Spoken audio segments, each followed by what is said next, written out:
1 Reis, capítulo 2. Quando Davi sentiu que a morte se aproximava, ele deu as seguintes instruções a seu filho Salomão. Eu vou para onde devem ir algum dia todos os homens que estão na terra. Espero que você seja um sucessor forte e merecedor de toda a confiança. Obedeça ao Senhor, o seu Deus, e siga todos os caminhos que ele manda seguir. Guarde todos os mandamentos divinos escritos na lei de Moisés, de modo que você seja bem-sucedido em tudo quanto fizer e por onde quer que você for. Se fizer isso, o Senhor vai cumprir a promessa que me fez.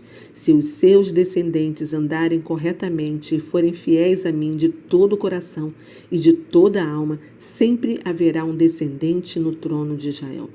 Você sabe o que Joabe, filho de Zeruia, me fez. Ele assassinou os 2 comandantes dos exércitos de Israel, Abner, filho de Ner, e Amasa, filho de Jéter. Ele fingiu que isso era um ato de guerra, mas foi feito em tempo de paz. Aquele sangue manchou o seu cinto e as suas sandálias. Você é um homem sábio e saberá o que deve fazer. Não deixe que ele morra em paz. Porém, seja bondoso com os filhos de Barzilai, de Gileade. Faça deles hóspedes permanentes do rei, pois cuidaram de mim quando eu fugia do seu irmão Absalão.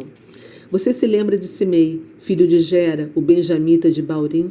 Ele me amaldiçoou com uma terrível maldição quando eu ia para Maanaim. Mas quando ele desceu para se encontrar comigo junto ao rio Jordão, jurei perante o Senhor que não iria matá-lo à espada. Mas agora não o considere inocente. Você é um homem sábio e saberá como arranjar uma morte sangrenta para ele. Apesar de ele já ser idoso, faça-o descer à sepultura ensanguentado. Depois, Davi morreu e foi sepultado com seus antepassados na cidade de Davi. Ele reinou sobre Israel durante 40 anos, sendo 7 anos em Hebrom e 33 anos em Jerusalém. E Salomão subiu ao trono de seu pai Davi, e o seu reino fortaleceu-se muito. Certo dia, Adonias, o filho de Agite, veio falar com Betseba, a mãe de Salomão. Você vem em paz? Perguntou ela. Sim, ele respondeu. Venho em paz. Na verdade, tenho um pedido a lhe fazer. Que pedido é esse? Ela perguntou. Tudo ia bem comigo, ele disse, e o reino era meu. Todos esperavam que eu fosse o próximo rei, mas a situação se inverteu e tudo foi para as mãos de meu irmão, porque foi assim que o Senhor quis. Mas agora tenho um pequeno favor a lhe pedir e espero que não deixe de me atender. Qual é o favor? Ela perguntou. Ele prosseguiu. Fale ao rei Salomão em meu nome, porque eu sei que ele fará qualquer coisa que você pedir, e peça a ele para me dar Abisaque, a sunamita, como minha esposa. Está bem, respondeu Batseba. Vou falar ao rei por você. Então ela foi pedir esse favor a Salomão. Quando ela entrou, o rei se levantou do trono e se inclinou diante dela. Depois sentou-se no trono e mandou que trouxesse um trono para sua mãe e que fosse colocado ao lado do trono dele. Assim ela se sentou à direita do rei.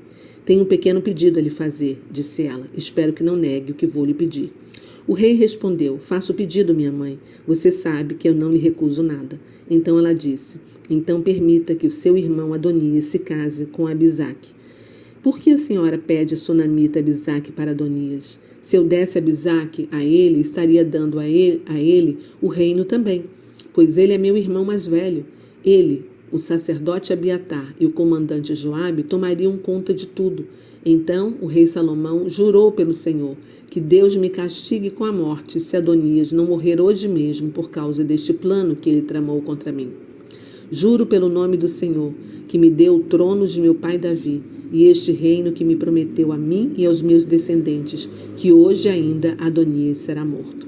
E o rei Salomão enviou Bernaia, filho de Joiada, para matar Adonias, e Benaia o matou com a espada.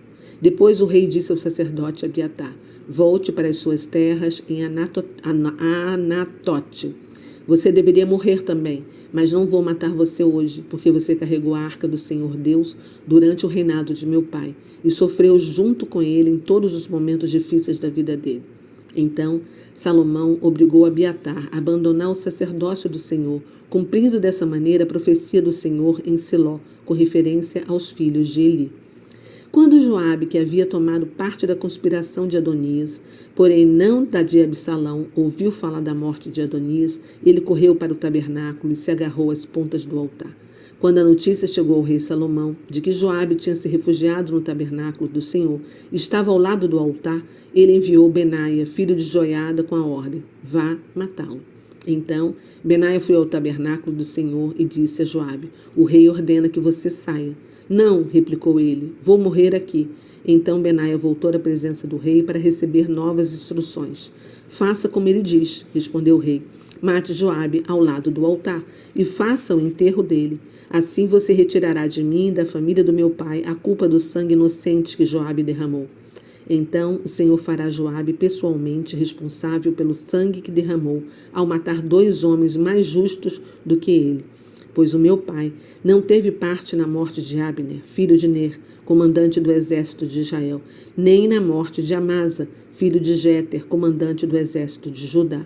Que o sangue deles recaia sobre a cabeça de Joabe e seus descendentes para sempre, e que a paz do Senhor esteja para sempre sobre Davi, sobre seus descendentes e o seu trono. Então, Benaia, filho de Joiada, voltou ao tabernáculo e matou Joabe, e ele foi sepultado ao lado de sua casa no campo. Então o rei nomeou Benaia, filho de Joiada, como comandante do exército, e Zadok como sacerdote em lugar de Abiatar. Depois o rei mandou chamar Simei e lhe ordenou: construa uma casa para você aqui em Jerusalém e não dê um passo para fora da cidade. No momento em que você for além do córrego de Cedron, você será morto e será responsável pela sua morte.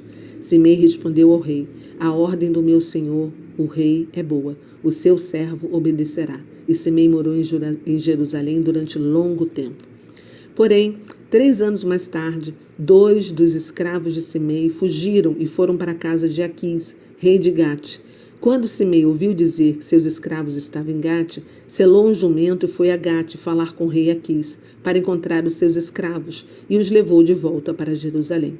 Quando Salomão soube que Simei havia saído de Jerusalém e ido a Gate e havia voltado a Jerusalém, mandou chamá-lo e lhe perguntou: não fiz você jurar pelo Senhor e não lhe dei a ordem?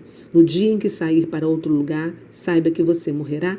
E você respondeu: esta ordem é boa, farei como o rei diz. Então, por que não cumpriu sua palavra e não obedeceu a minha ordem?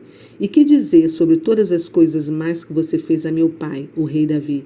Que o Senhor faça cair a sua vingança sobre a sua cabeça, mas que eu receba as ricas bênçãos e que um dos filhos de Davi sempre se assente no seu trono.